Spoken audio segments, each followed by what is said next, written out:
1776, May the 1st. Adam Weishaupt was commissioned by the Rothschild family to set up the goals to control and take over the world with a one world government. Adam Weishaupt came up with 25 goals. Among these goals were control the press, corrupt the youth through sex and drugs, elect our own people meaning the Illuminati, to key positions in all levels of the government, city, county, state, and federal. And it goes on. The final goal was to take over the world, the one world government. Information is very well documented by William Guy Carr in his book, Pawns in the Game.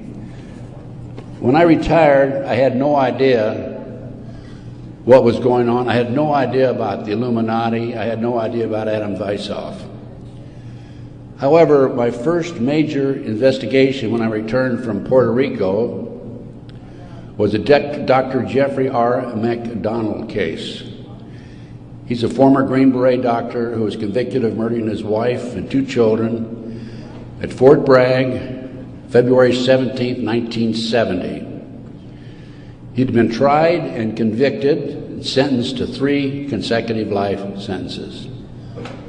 I was asked by the defense team to investigate the case because they claimed that Dr. McDonald was innocent. I said I would, but if I learned that he murdered his wife and 2 children, I would discontinue my investigation, no longer become involved. I want you to know I'm still working for Dr. McDonald. He is an innocent man. Now, once I became involved in the case, I had to read everything, and I learned that evidence was lost, evidence was stolen, evidence was altered. An FBI agent, Paul Stombaugh, lied before the grand jury.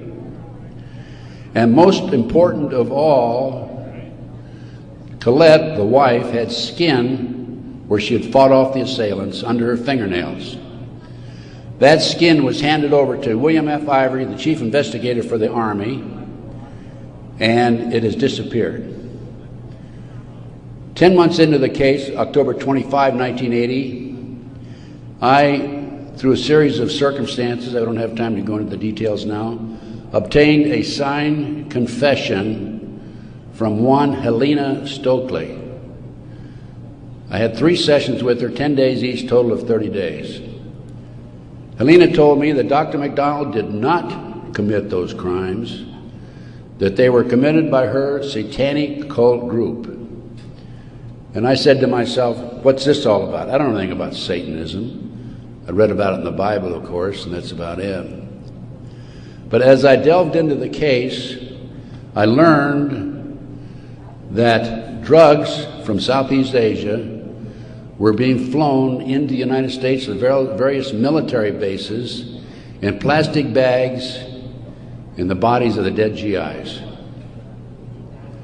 I further learned from Helena that her satanic cult group was involved in distributing these drugs up and down the East Coast.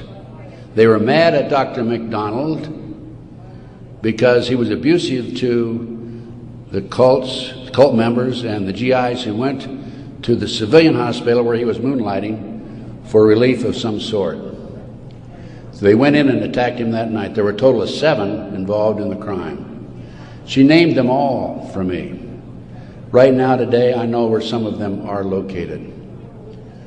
But to further check and document this, I went to the UCLA library, and I found out, in fact, in the Time magazine, January 1, 1973, there was an article about bringing drugs in plastic bags in the body cavities of dead GIs. There was no question in my mind Helena was telling the truth.